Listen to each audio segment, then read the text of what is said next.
iron shield and the race to counteract the firepower hurtling at it. You can take a licking and keep on taking. It's made of steel, glass, and top-secret material, able to stop a bomb and catch a bullet. It uses the layering almost like a spider web to ensnare it. The Warrior's life-saving defense, from the scientific compounds that protect tanks to the most advanced bulletproof vests. This thing did save my life. Now, armor on Combat Tech.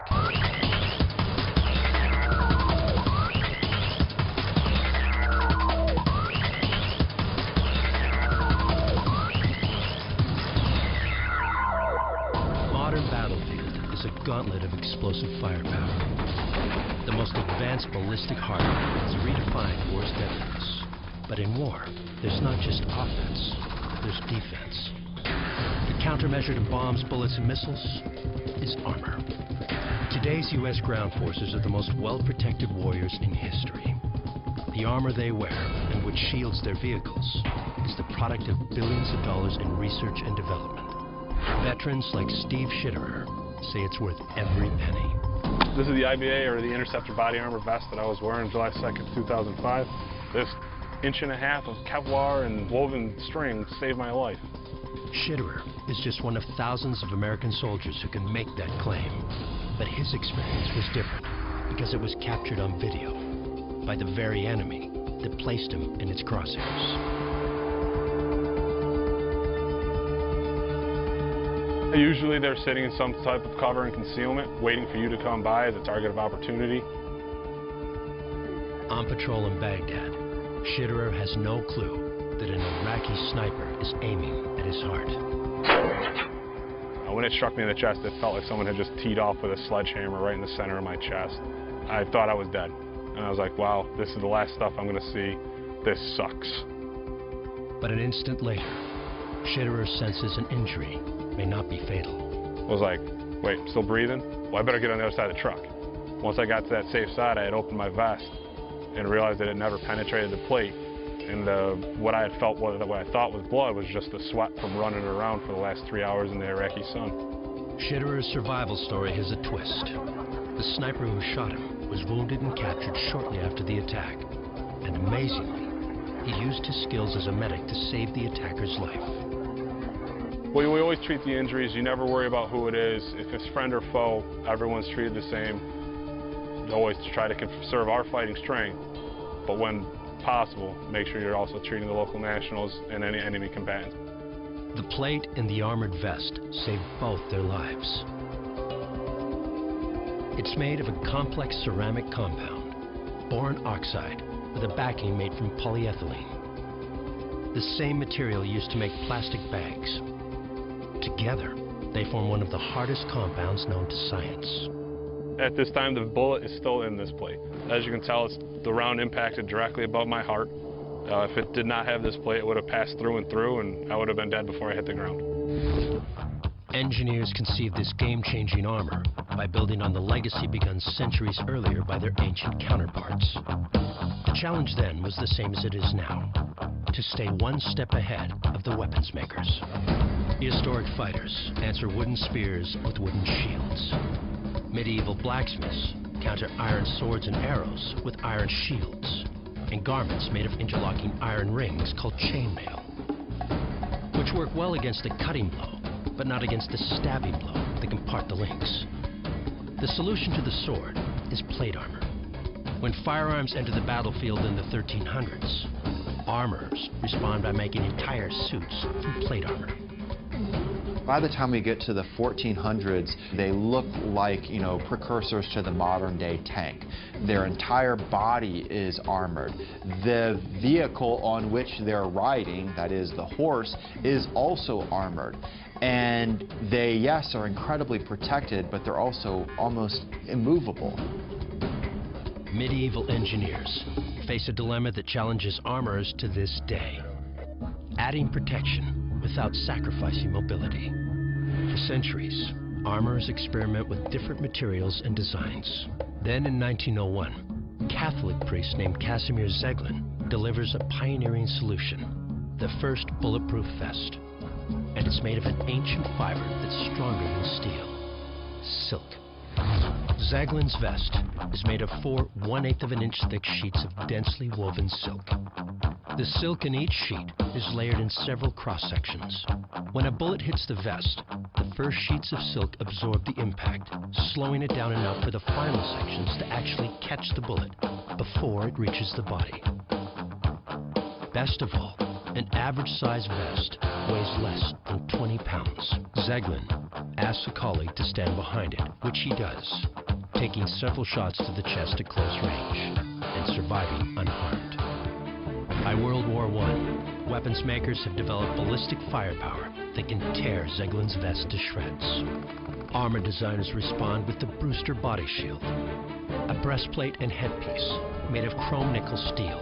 It protects soldiers well from low-velocity artillery fragments and can stop machine gun bullets traveling 2,700 feet per second. But it weighs 40 pounds and restricts a soldier's mobility and vision so much it is impractical. During World War II, weapons makers continued to press their advantage. Firepower eclipses body armor so overwhelmingly that American infantry stopped wearing it. But in the sky, air crews get some measure of protection from anti-aircraft fire with the flak jacket, made of steel plates sewn into nylon. During the Korean and Vietnam Wars, ground soldiers wear modified flak jackets. But armor's age-old dilemma of weight versus mobility makes them problematic. Yes, they could stop some projectiles coming at you, but they were incredibly heavy and bulky. Soldiers who had to maneuver, that is, soldiers who were out of patrol, found them to be so much of a detriment that often they would take them off. The search continues for a revolutionary form of body armor that is bulletproof and lightweight. In the 1970s, a DuPont scientist invents the solution, not for the Pentagon, but for police officers. The answer is Kevlar, a synthetic fiber that by weight is 5 times as strong as steel. It's so strong and lightweight that it was originally used to replace steel belting in racing tires. Kevlar is a game changer for bulletproof vests in that it gives you stopping power, but more importantly, it's light. It allows the person to finally wear this sort of new version of a suit of armor, but still be relatively maneuverable in the battle space. By 1985, half of America's police patrol officers routinely wear Kevlar vests. The Pentagon takes notice, and today, Kevlar is incorporated into all the body armor of America's armed forces, including the vest that saved Steve Schitterer's life. One of the reasons why so many of our troops are surviving now, why our survivability rates measuring killed against wounded are twice as high now as they were in Vietnam. Kevlar is a big part of the reason. Manufacturing the military's Kevlar vests is big business. Most of them are produced here at Point Blank Body Armor in Oakland Park, Florida. These experts are churning out an order for 30,000 vests, similar to Steve Schitterer's. The Interceptor multi-threat body armor system. It all starts with the Kevlar. When all the ballistic material has been spread, we will have spread over 625,000 yards of Kevlar material. If you equate the amount of yardage that goes on the vests that are protecting the soldiers in the field, it averages about 21 yards per soldier. At first glance, a sheet of Kevlar doesn't seem like a speeding bullet's worst enemy, but looks can be deceiving. If you look at this material, it's very pliable and very lightweight, but it's so thin that it in and of itself would not stop a bullet. But if you layer it in a certain ballistic configuration, it will. Multiple layers of Kevlar form a bullet-resistant shield in the same way as Casimir Zaglin's pioneering vest in 1901. Kevlar doesn't deflect a bullet, it absorbs it. Kevlar is designed almost to allow it to penetrate so far and then entrap it. It uses the layering almost like a spider web to ensnare it. By combining its strength with its light weight, Kevlar provides a soldier not just protection, but the crucial advantage armorers of the past could not: mobility. The Kevlar material is inserted into this cover, which is called ripstop. And this is one of the 13 ballistic component pieces, which is called the groin protector. As you can see, it's very durable, very flexible, so it allows for soldiers that are running through the field not to have a hard, rigid piece going up against their body. It kind of conforms to their body. Together, the 13 Kevlar pieces comprising the interceptor vest weigh just 8 pounds. But depending on the threat level soldiers face, they can armor up the interceptor by adding ceramic plates like the one that saved Steve Schitterer. You take your ceramic plate, insert it in, so you have a plate in the front, a plate in the rear, and a plate on both sides. So this protects all your vital organs from high-powered rifle fire. To make sure its armored vests are everything they're supposed to be, Point Blank conducts routine ballistics tests. The indentations in the clay reveal that even Kevlar can't completely eliminate trauma to the human body when a bullet strikes. The trick is to minimize the trauma to an acceptable level. So what this represents is like a big solid punch. It's gonna hurt, but you're gonna make it through it. None of the bullets fired in this test has penetrated any deeper than the fourth ply of the layered Kevlar. But as effective as Kevlar and the interceptor armor system can be, there is no guarantee that a soldier wearing it during an intense firefight will survive. As much as you are better protected by your armor, that's only where the armor is, present. When you're on the battlefield, you're still incredibly vulnerable. Here, and to ordnance coming from below. So for all the progress that we've had, yeah, you've got a lot better chance of surviving. But you've still got a lot of places where your body is unprotected. One way to correct that weakness is to make sure the enemy never even sees you. Because if the enemy can't see you, they can't shoot you. But that doesn't mean you can't shoot them.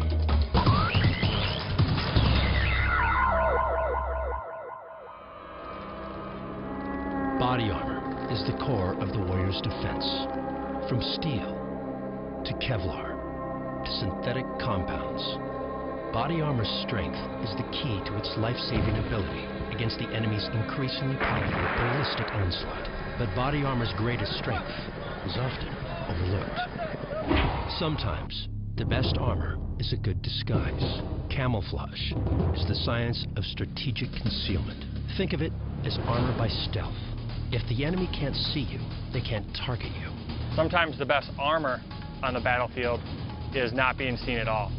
If you can't be seen, then you can't be hit. In the modern military, camouflage uniforms are standard issue for soldiers on the ground.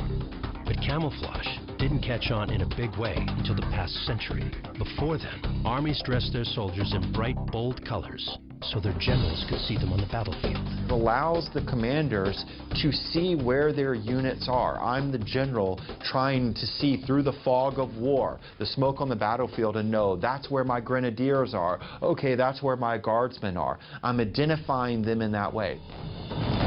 By World War I, firepower had escalated so dramatically that high visibility in combat can prove death sentence.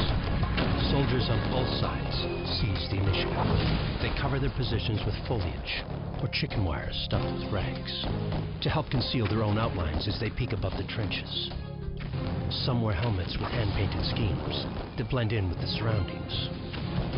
In World War II, U.S. military planners introduced America's first camouflage uniform, worn by the Marines in the Pacific. It is reversible. One side is marked with spotty blobs of green and brown to blend in with jungle settings. The other side is mostly brown to blend in on beaches. Camouflage uniforms of the next half-century follow the same basic premise, which hinges on a curious contradiction that Army engineers and designers at the U.S. Army Soldier Systems Center in Natick, Massachusetts are working to reconcile. In order for a camouflage pattern to be effective, we need to be able to see it so that the human eye isn't being drawn to it as something that's out of place or something that doesn't belong. They're just going to see another part of nature. The idea is still the rule now, but starting in the 1990s, camouflage has gone digital. Look close and you'll see how the colored patterns are actually made up of tiny squares less than 1 centimeter wide. The squares create a pixelated effect. our eyes have a tough time dealing with these sort of fractal patterns that are out there. So we try and make sense out of these digital patterns, and we sort of blend them together in a way that allows the camouflage to hide within the noise that's around it. But whether a soldier's camouflage uniform is digital or traditional, some basic elements are the same. The first is color, which to be effective has to match the multiple shades of the environment surrounding it. As you can see on these upper leaves right here, we've got a much different shade of green than the same branches and leaves a little bit lower down. You need to reflect that in the camouflage pattern with different shades of greens for this particular uniform.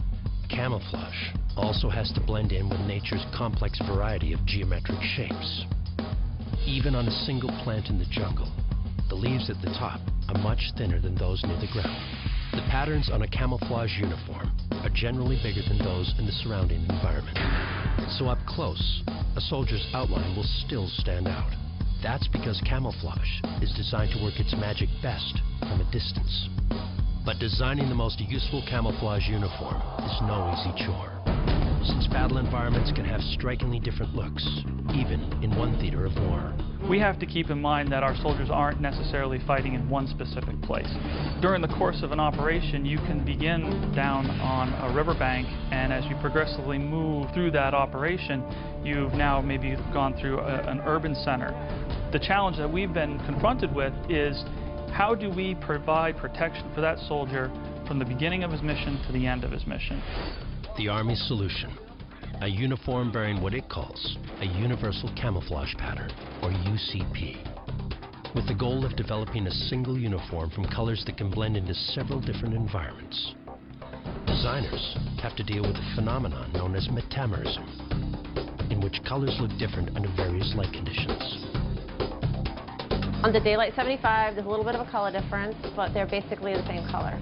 When I flip to a different light source, such as incandescent, there's a tremendous flare. This one stays on the greener cast, this one flares to a redder cast. Cool white, you can also see the same, it shifts in the same direction. For universal camouflage, designers settle on 3 colors, all found in both desert and woodland environments: gray, tan, and sage green. Determining how well any camouflage pattern works in war zones takes exhaustive testing. One of the tests that we run is basically a very sophisticated Where's Waldo. Soldiers will sit in front of the monitor, finding the target within the scene. Target is going to progressively get closer and closer and closer to the observer. We're really trying to see what works where and how well. Where camouflage uniforms are an invaluable form of protection for ground troops, no warfighter depends on camouflage more than the sniper. Just ask the sniper instructors here at Camp Pendleton, near Oceanside, California. Snipers often have to stalk their targets over several days. To avoid detection, they rely on a unique type of camouflage, a ghillie suit. The sniper utilizes this ghillie suit to such a degree in such a critical time to keep him concealed from the enemy. And without it, could ultimately mean death or loss of the mission. Since snipers have to stalk their enemy in their own backyard, their survival depends on more than just blending in. They have to become part of the surroundings. So instead of pixels and patterns, snipers fashion their disguise from the environment itself. The ghillie suit is designed to trick the human eye. It is basically there to break up that outline of the human body that the eye is so accustomed to picking up. Snipers handcraft their own suits, one layer at a time. The camouflage uniform, and attached to it would be some type of netting, as you can see here. After the netting has been attached, then you would strip this material, burlap sack or sandbag, and it's painstakingly gathered piece by piece until you pull it all out and you come up with a bundle. You find a bare spot and just tie it in like this.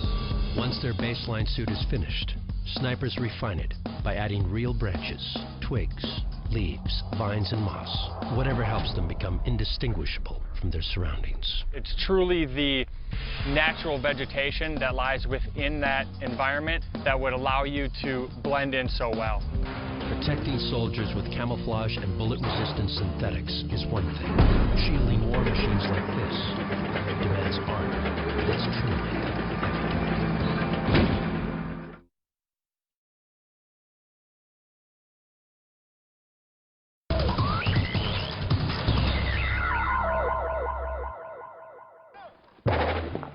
Whether a protective vest or a deceptive pattern, body armor is a soldier's last line of defense against enemy firepower. But what protects the soldiers who bring in the big guns and face the enemy's first barrage of high-tech weapons? This is the Abrams M1 tank, the most lethal tank ever produced and the most protected. Operation Iraqi Freedom, you see the tank, particularly the Abrams, reaching sort of its full potential. We see small numbers of fast-moving forces really doing what the architects of the Blitzkrieg could only imagine. During the initial stage of Operation Iraqi Freedom, American tanks storm across the desert, taking out Iraqi tanks, vehicles, and soldiers with near impunity. The assault is led by hundreds of M1 Abrams, and in part because of its armor, not one Abrams tank member is killed by enemy fire during the invasion.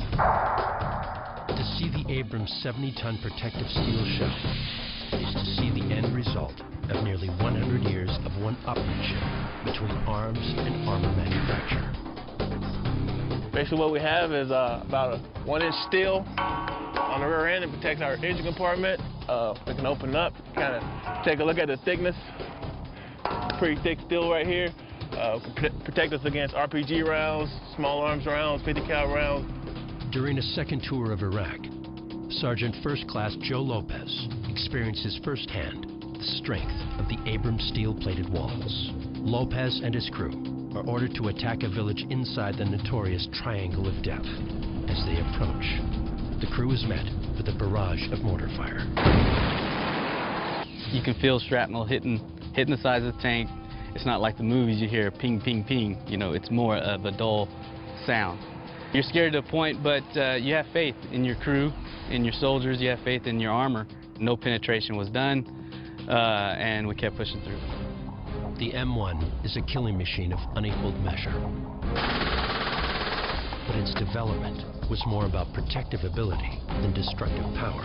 And just like all tanks before it, it owes its origins to the British Mark I, the world's first combat tanks to see action during World War I. It was really designed to protect infantry soldiers. It wouldn't take too many days of sitting in a trench watching your enemies get shot up to say, you know, it sure would be nice if when I get up I've got some metal around me. World War I tank manufacturers built tanks with enough steel to stop small arms fire. But it isn't long before arms manufacturers develop anti-tank guns with enough firepower to penetrate that steel. Tank manufacturers respond with even more steel. As the ordnance gets more powerful, the defender has an impossible task. The only way you compensate is by making the tank thicker. But by continuing to pile on more steel, tank manufacturers create a problem for themselves. The tanks are slow and hard to maneuver. Tank engineers are faced with the armorer's age-old dilemma: how to find the right balance between protection and maneuverability. Just before World War II, Soviet engineers present a solution: the T-34, an innovative tank which uses the geometry of a slope design. At the start of World War II, we figure out that, the angle of the armor matters. And I can have something of the same thickness, but when I give an angle, not only does it allow the trajectory potentially to zing off of it, but it has a thicker amount to go through, even though it's actually the same size. So we see the design of tanks change. The change stuck. The same slope design is used in the modern-day Abrams. What we have here is the belly of the tank. It's about up to 5 inches thick. It can protect us against any heavy artillery rounds or anything that may be planted in the ground, IEDs. If the armor was like this, the round would just straight penetrate the tank. If it's like this, it has to travel a little bit further distance to actually penetrate the tank. By 1940, German engineers introduced another game-changing weapon with some geometry of their own. Shaped charge, high explosive, anti-tank warhead, or heat round. A heat round has a cone-shaped head that is backed by a high explosive charge. Upon detonation, the cone-shaped head collapses, forming a high-velocity molten jet which, propelled at over 1,500 miles per hour, can shoot right through a tank's steel plates. Heat rounds are so effective during World War II that they enable a single soldier to stop a tank with a bazooka or other handheld weapons. Neither American Sherman tanks nor German Panzers are immune to the heat round's destructive power. But tanks have already reached a tipping point when it comes to adding more steel. So tank engineers are faced with the latest version of their old problem. This time, how to protect tanks against the heat rounds without adding more weight. In the 1960s, British researchers at the Chobham Research Center invent the solution. The response to that also is, instead of trying to have ever thicker, heavier armor, let's turn to another material to serve as armor, and that's what you get with Chobham armor. The new material is a compound of hard ceramics. Formed into tiles, the compound is layered between two steel plates. When a projectile penetrates the first layer of steel, it hits the ceramic tile, which cracks, dissipating the energy laterally and away from the tank. The second layer of steel acts as a final barrier against the remaining energy. Because the ceramic tile center reduces the amount of steel in regular armor, the Chobham armor spurs on a new era of lighter, faster tanks, like today's M1 Abrams. We get back right here, we have a Chobham armor. Open up, we can see how thick it is. It's a pretty thick skirt, pretty heavy. Look right here, you can see the thickness of it. This armor also, if you look at the top, it protects the front of the turret right here, the crew compartment up here. But Abrams designers don't stop there. They also add a layer of protection made from one of the most dense materials science has ever made, depleted uranium. As we move into the atomic age, we realize, hold it, uranium, or depleted uranium, is even better. And also, it throws up the problem set of the person who's on the defense, who's the armor. Yeah, I could find something just as dense. I could get my own depleted uranium, except I'd have to be driving around in a tank literally with depleted uranium surrounding it. Instead of surrounding the entire Abrams with depleted uranium, which would add thousands of pounds, engineers encase just the most vital areas of the tank. Once we get about in this area right here, we got depleted uranium skirts, which is pretty thick steel that protects the ammunition compartment back here. Continue to move down into the crew compartment inside here. Also depleted uranium. The combination of Chobham armor and depleted uranium shields the tank against projectiles.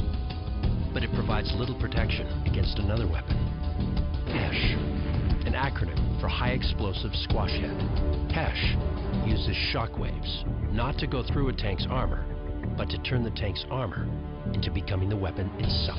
Now we're looking at trying to use the shock wave of the munition itself to basically sort of literally, there's no other way to put it, shake things to a point of death and danger inside. HESH warheads are thin metal shells filled with soft plastic explosives. When the plastic explosive hits a tank, it squashes against the surface of the tank, creating a wave that moves through the tank's armor. The shock energy then causes pieces of steel from the tank's interior wall to project at high velocity. Those steel particles, called spall, can then tear into anyone inside the tank. The metal will spall off on the inside and go around in the tank like a Cuisinart. Not a good day for the folks in the tank. Arms makers counter the spall effect with a kind of bulletproof tank vest that catches the spall. These spall liners are produced at companies like Kinetic in Franklin, Massachusetts. All right, so this is an example of a hard spall liner where we have a layered system or a set of different materials which will help defeat the threat of the requirement. In here we may have alumina, we may have Kevlar, we may have some sort of a fiberglass, all maybe buried in epoxy, and we put that against the inside of the vehicle. Now we're inside the turret of the tank. Around me, we've got all this thick metal, steel. In addition to that, we also have interior to this, a spall liner. Keeps the, when we get impacted on the outside of the tank, keeps the inside from crumbling, fragmenting, and putting fragments inside the tank that could injure the crew. Today, more than 5,000 Abrams tanks in the U.S. arsenal are equipped with the best armor concepts from the past. Spall liners, chop-em armor, depleted uranium, and a sloped underbelly are all testament to the innovation and adaptability of past armor manufacturers. But with the military intent on becoming lighter on its feet, smaller armored vehicles are now doing more of the heavy lifting on the battlefield. And weapons builders are doing their best to stop them.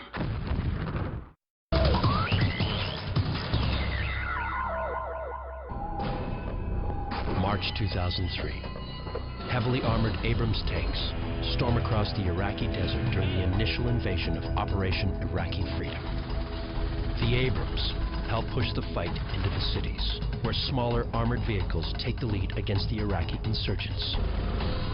This is where the insurgents will make their stand, and it's here that they unleash an unconventional weapon, capable of inflicting brutal destruction on both soldiers and armored vehicles alike. IEDs were the weapon of choice for the insurgency in Iraq and Afghanistan. They are easy to build and fairly easy to deploy.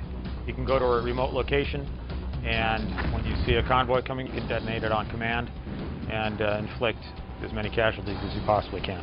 Improvised explosive devices. Sophisticated homemade bombs insurgents place in the roadway to ambush U.S. forces are used to devastating effect, accounting for over 60% of all American deaths in Iraq. The insurgents' main target is the Humvee, a troop carrier with a flat underbelly that proves deadly. If you have a flat-bottom vehicle, it's going to absorb a lot of the explosive power. It's going to have that just directed straight into it. When a bomb explodes underneath a vehicle with a flat hull, the full force of the impact explodes straight up and into the crew compartment. Engineers at Oshkosh Defense in Oshkosh, Wisconsin, meet the challenge with a simple structural change, and they unveil it on their latest armored vehicle, the MRAP, or the Mine-Resistant Ambush-Protected Troop Carrier.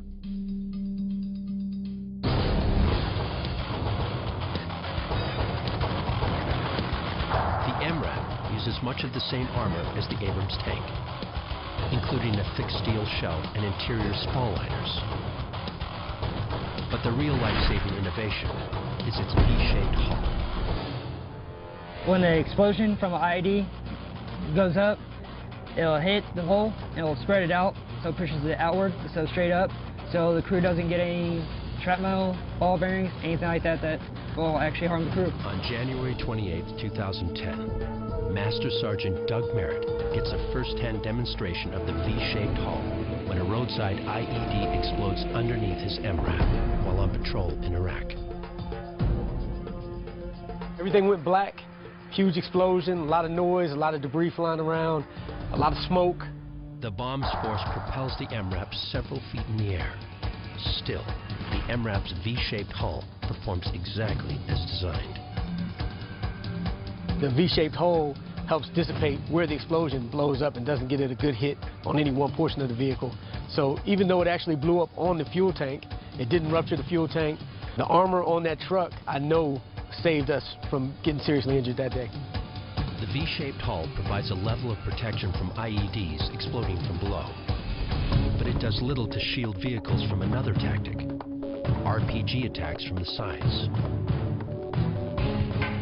It's a dilemma that prompts armorers to pioneer an entirely new mindset. The thing that's new is the idea of extending the armor, of making it active. That is, a technology that doesn't wait for the enemy shell to hit it and try and penetrate it, but says, no, my best line of defense is pushing my defense out and making it explode before it comes close enough to cause damage. The initial solution is to add thick steel plates that protrude several inches from the vehicle's side. If you push the explosion out a little further, the amount of lethality that's essentially contained by that RPG is limited. Although it proves effective, the add-on steel is an age-old solution with a predictable result. Not only are the steel plates cumbersome, they're heavy. So armor manufacturers work toward a more lightweight solution. This is the unlikely answer. This is the Kevlar netting for our RPG defeat solution. Netting, fitted with small metal nodes. These are the metal nodes which actually do the damage. They're working on fixing these to the nets, and once they're on, we've got a full and complete net, and we pack it out to meet up with the rest of the kit. Which is a simple metal frame, and that's it. Imagine this wrapped all the way around the vehicle. An RPG will come driving in here, and it passes through the netting, and these nodes cut into the cone. It shorts out the fuse, defeats the bomb. It hits the side of the truck, but there's no explosion, meaning that everybody inside still can drive away. At least that's how the netting works during initial tests. When units are sent to the field and assembled around MRAPs, they do not instill much confidence in the soldiers who rely on them for protection. A majority of us, myself included, were very skeptical of string connected with plastic and a metal frame was going to do any good as far as stopping a rocket-propelled grenade. For Lieutenant Matthew Ward, the real test comes in Iraq, where he and his convoy are attacked as they deliver Iraqi election ballots to civilian headquarters. The trail vehicle sustained 2 direct hits from RPGs, broadside hits. When Ward reaches the trail MRAP, its side is scorched, but not compromised. The RPG simply detonates upon impacting this net. The resulting explosion and shrapnel didn't have enough velocity to penetrate the plate armor. The netting proves a success against low-velocity RPGs. But it's useless against the latest incarnation of this groundbreaking weapon. Explosively formed penetrators, or EFPs. Insurgents place EFPs in the road, like IEDs. Or for an even more deadly effect, mount them at window level to penetrate the side of an armored vehicle. With EFPs, it's their explosive power that makes them so lethal. EFP approach is another way to make the energy of the offensive weapon so channeled that you can actually penetrate through a narrow part of the vehicle's wall and then get inside and go from there. An EFP is comprised of a steel cylinder that is filled with high-energy plastic explosives, which is sealed on top with a concave copper plate. When the EFP explodes, it creates so much kinetic energy that it turns the copper plate into a metal slug that can penetrate several layers of hard steel. The vehicle's pretty much destroyed and everybody in it when you get hit by an EFP. I've seen where it's actually gone through the side of the skirt of a tank, hit the road wheels, down by the hole, and on the other side it went through. Explosively formed penetrators pose yet another problem for armor manufacturers. How to protect the side and windows of an armored vehicle from such concentrated firepower. And this time, they find the solution in counterintuitive material, glass. The notion of new technologies like glass laminate is actually interesting because it's the idea that by creating layers, your external layers can absorb the energy of the projectile and dissipate. Today, glass laminate is installed in every MRAP, making it the most armored troop transport in the U.S. military. Just as Sergeant Ramon Manzano. Glass laminate armor saved his life. Doing a mission where actually we received sniper fire to my right window, and actually the ballistic glass prevented the round from coming through, and all it did was puncture a little hole into the glass where it just spiderwebbed around it. When it hit the glass, it just ricocheted off of it. Made of several classified compounds and reinforced with thin wire mesh, glass laminate armor is a thicker and stronger version of bulletproof glass. with alternating layers of glass and polycarbonate. When a bullet hits the glass, it flattens. The second layer absorbs the bullet's energy, slowing it, if not stopping it completely. In a perfect world, because of the ballistic glass and what I've seen it withstand, you know, if they made MRAPs all glass, that'd be the type of vehicle that I would choose. Glass laminate brings another benefit over steel armor. One of the advantages that we have with this is that we can see all around us. The turret has glass along with the rearview mirrors. The more things that you can see, the safer that you are.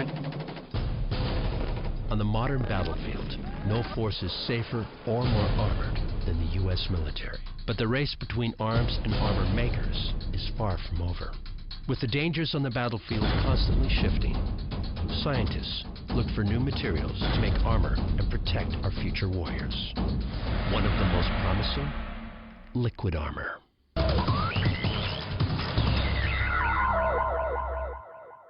Since the beginning of warfare, arms and armor makers have been locked in a centuries-old fight for control of the battlefield. From the advanced materials and basic geometry that shape America's tanks and MRAPs, to the life-saving body armor that protects our ground troops, the U.S. military is an integrated force that is only as strong as its weakest link, as it has been throughout history.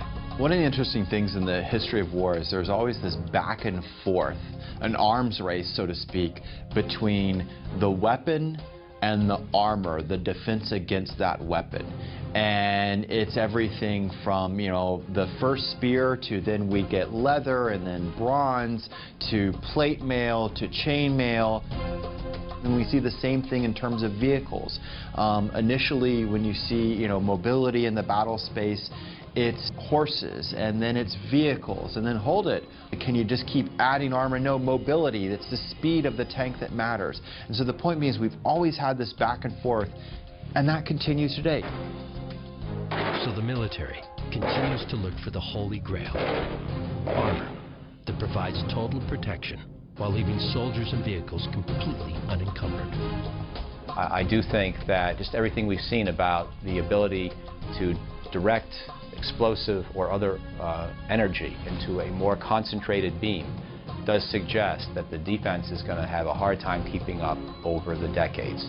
And the way you win in warfare increasingly is to get in the first shot. In future wars, the first shot is certain to be the most destructive ever.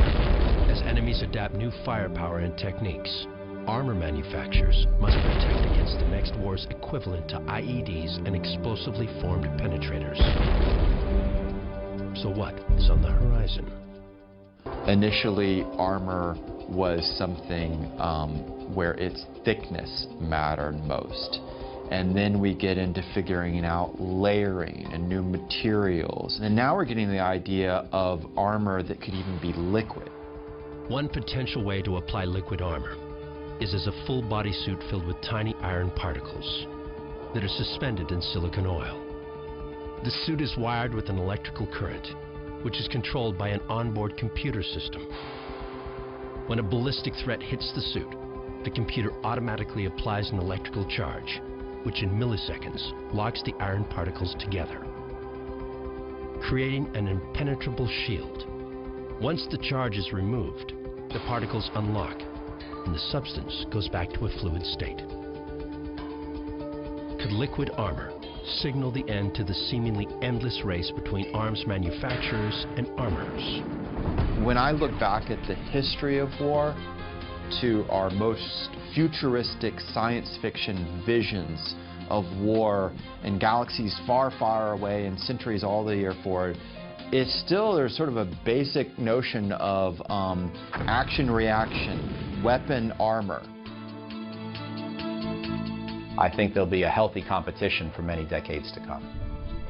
For now, American soldiers enter battle as part of the most armored force ever assembled.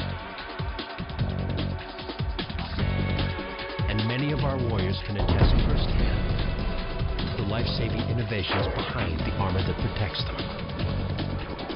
And as long as wars continue, arms and armor manufacturers will be pitted in a deadly competition to see who can stay